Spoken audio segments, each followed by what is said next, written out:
Baik, langsung saya mulai saja. Bismillahirrahmanirrahim. Assalamualaikum warahmatullahi wabarakatuh. Waalaikumsalam warahmatullahi wabarakatuh. Izinkan saya untuk memperkenalkan diri. Nama saya Safana Aulia Zahra Arifin dengan nomor pokok mahasiswa 215020037. Di sini saya akan mempresentasikan mengenai resensi buku yang sudah saya baca yang berjudul Pengantar Manajemen. Langsung saja. Buku pertama yaitu yang berjudul Pengantar Manajemen dan Aplikasinya yang ditulis oleh Dr. Chandra Suhardi SEMM dan diterbitkan oleh penerbit Gava Media pada tahun 2018 dengan tebal kurang lebih 398 halaman.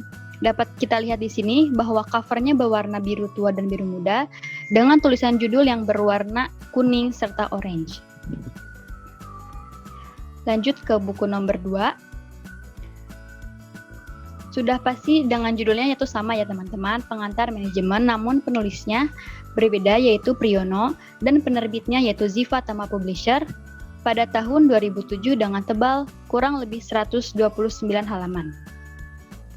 Bisa dilihat oleh sesama bahwa cover bukunya berwarna orange dan tulisan judulnya berwarna putih dan berwarna merah tua, dan di sini ada gambar-gambar yang bersangkut paut dengan manajemen.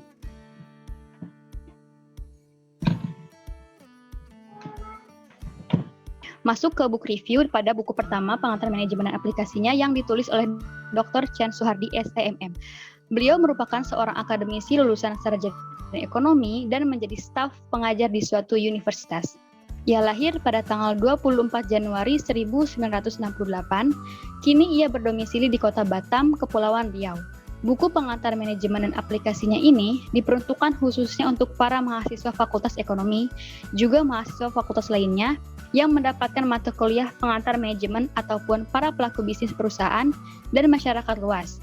Beliau berharap keberadaan buku ini dapat dipergunakan sebagai suplemen dari buku pegangan yang pembaca miliki. Jadi, penulis ini berharap bahwa buku ini sebagai suplemen, jadi maksudnya itu kalau misalkan kita kan sebagai mahasiswa atau kita mungkin untuk masyarakat luas sebagai yang ingin mendalami ilmu-ilmu manajemen, buku ini akan menjadi pelengkap untuk kita dalam mempelajari manajemen tersebut. Lanjut, kehadiran buku ini dikarenakan adanya perkembangan yang terus terjadi dan akan selalu berdampak kepada para pelaku bisnis perusahaan. Dengan adanya perkembangan tersebut, diperlukan adanya kemampuan dasar perusahaan dalam memanage perusahaannya untuk menghadapi tantangan yang semakin kompleks. Buku ini sangat berguna dan bermanfaat bagi para staf pengajar, pelaku usaha, ataupun masyarakat luas yang ingin mengetahui tentang dasar-dasar manajemen. Karena setiap manusia dan segala sesuatu yang dilakukannya itu butuh sebuah planning, organizing, actuating, and controlling yang merupakan arti dari manajemen itu sendiri dan seperti yang telah dipaparkan dalam isi buku tersebut. Lanjut, buku ini memaparkan seputar sejarah manajemen dan konsep dasar manajemen. Dalam sebuah penelitian pustaka, Dr. Chan Suhardi SEMM juga menjawab mengenai dasar-dasar manajemen dan aplikasinya yang dijabarkan secara jelas dan lugas dalam mengawali suatu usaha bisnis tersebut, seperti bagaimana proses dari planning, organizing, actuating, and controlling. Lanjut. Jadi sekarang kita sudah masuk kepada bab-bab yang ada di dalam buku pertama, yaitu Pengantar Manajemen dan Aplikasinya yang ditulis oleh Dr. Chan Suhardi, SEMM. Pada bab pertama yaitu ada sekelumit sejarah ilmu manajemen. Bab kedua ada konsep dasar manajemen. Bab ketiga ada dasar-dasar perencanaan. Bab keempat ada peramalan. Bab kelima ada manajemen strategi. Bab keenam ada organizing. Bab ketujuh ada design organization. Bab ke-8 ada kekuasaan, kewenangan, tanggung jawab, dan pendelegasian organisasi. Bab ke-9 ada actuating dan motivasi. Bab ke-10 ada communication. Bab ke-11 ada kepemimpinan. Bab ke-12 ada pengontrolan. Bab ke-13 ada manajemen sumber daya manusia. Bab ke-14 ada lingkungan dan budaya organisasi. Bab ke-15 ada manajemen keuangan. Bab ke-16 ada manajemen operasional. Bab ke-17 ada manajemen pemasaran. Bab 18 ada etika bisnis dan tanggung jawab sosial. Bab ke-19 ada ekonomi kreatif dan inovasi. Bab ke-20 ada kewirausahaan. Sebetulnya ini ada 22 bab, tapi saya tidak cukup untuk mencantumkan semuanya. Jadi bab ke-21 ada sekelumit kisah wirausaha sukses, dan bab ke-22 ada penelitian persepsi pelayanan publik. Yang saya suka dalam buku ini tuh, jadi setiap awal babnya itu penulis tuh mencurahkan atau mengharapkan apa yang bisa pembaca dapatkan setelah membaca pada bab-bab tersebut. Seperti pada bab 1, penulis berharap setiap pembaca yang telah selesai membaca bab tersebut dapat mengetahui secara singkat perkembangan sejarah ilmu manajemen, serta mengetahui aliran pemikiran manajemen, yaitu aliran klasik, aliran hubungan manusiawi, dan aliran manajemen modern. Baik, kita lanjut saja. Selanjutnya, di dalam buku tersebut pasti ada keunggulan dan kelemahan yang ada di dalam bukunya ya. Yang pertama itu keunggulan. Materi yang dipaparkan dalam buku itu berdasarkan metode saintifik dan metode pustaka. Pemaparan materi sederhana dan mudah dipahami. Materi yang disampaikan data nyata dan faktual bersumber dari metode pustaka. Selain itu, buku ini memberi informasi secara terperinci dengan disertai ilustrasi dan aplikasinya, sehingga mudah ditangkap dan dipahami serta mengesankan dan memberi arahan dalam ruang lingkup manajemen secara luas. Ini betul sekali ya. Jadi di buku yang pengantar manajemen dan aplikasinya ini, para pembaca pasti bisa langsung mudah mengerti setelah membacanya, karena dijelaskan bagaimana pengaplikasiannya dari metode-metode yang sudah dijelaskan. Setelah keunggulan, pasti ada kelemahan, yaitu ada beberapa gambar yang kurang jelas sehingga tulisannya tidak bisa terbaca. Kalau menurut saya ini udah biasa ya teman-teman, kalau misalkan kayak gitu mah jadi kayak pas perinannya tuh tidak terbaca atau tidak terlihat jelas, dan terdapat beberapa kata yang salah pengertian. Menurut saya, buku ini tampaknya lebih tepat dan bermanfaat bagi para pembisnis ataupun para pengampu pendidikan. Maksudnya di sini itu bukan selain itu tidak bermanfaat, bukan, tapi buku itu lebih dikhususkan dan lebih dibutuhkan untuk para pembisnis ataupun para pengampu pendidikan, khususnya pada jenjang universitas terkhusus pada fakultas ekonomi, ataupun para mahasiswa dan tenaga pengajar yang belajar mengenai sejarah lingkup atau yang berlingkup tentang manajemen.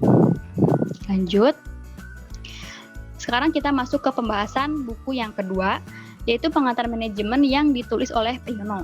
Berbeda dengan buku yang pertama, buku yang kedua ini atau pengantar manajemen oleh Priyono ditujukan khusus bagi mahasiswa dalam mata kuliah pengantar manajemen. Jadi ini tuh bukan semata-mata saya berbicara seperti ini, melainkan penulisnya sendiri yang menjelaskan atau mengucapkan ini di dalam kata pengantar bukunya, bahwa buku ini dikhususkan untuk para mahasiswa dalam mata kuliah pengantar manajemen. Lanjut, jika buku pertama menitik beratkan dalam lingkup yang sangat luas dan pengaplikasiannya, buku kedua ini lebih menitik beratkan pemaparan materi secara garis besarnya saja. Namun meski begitu, buku kedua pun tidak kalah bagus dari buku pertama. Jika buku pertama isinya jauh lebih komplit, luas dan jelas dalam pemaparannya diikuti dalam aplikasinya, sedangkan buku kedua lebih mengedepankan konsep dasar manajemen secara singkat, serta pada bab-bab selanjutnya hanya menjelaskan sedikit saja mengenai sejarah manajemen sumber daya manusia, organisasi, kepemimpinan, strategik, dan motivasi secara ringkas. Saya lanjut. Baik, untuk kedua buku tersebut, meskipun terdapat perbedaan dalam hal pendekatan, kedua buku ditulis dan dikemas secara sempurna dalam lingkup ekonomi, serta banyak manfaat yang bisa didapatkan oleh para pembacanya. Buku pengantar manajemen aplikasinya yang saya sebutkan tadi pada buku pertama, sangat berguna, begitupun buku pengantar manajemen yang buku kedua, khususnya bagi para pengampu pendidikan, pelajar, pembisnis, dan masyarakat luas. Informasi data faktual terperinci tentang dasar-dasar ilmu manajemen dan aplikasinya, struktur, sejarah, serta konsep dasar manajemen. Terima kasih, mungkin hanya segitu yang dapat saya sampaikan mengenai ulasan buku yang telah saya baca. Untuk audiens yang ingin bertanya, dipersilahkan.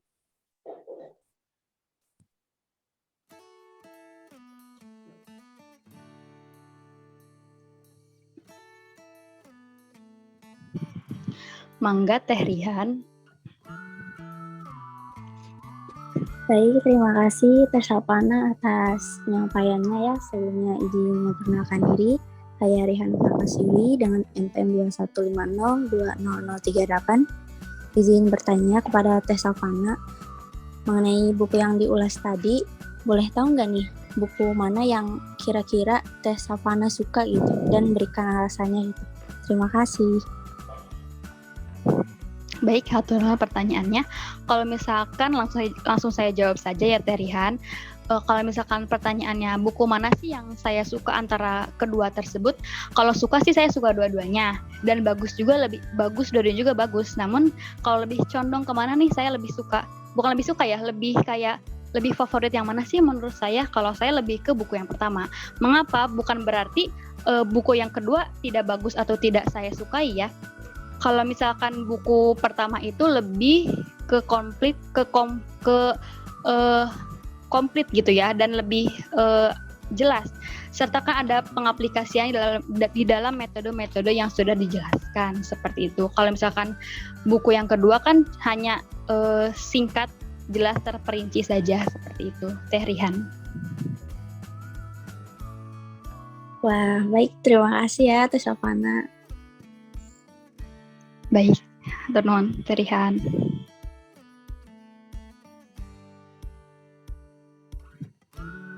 Mungkin tidak ada yang ingin bertanya lagi. Baik, saya cukupkan presentasi kali ini.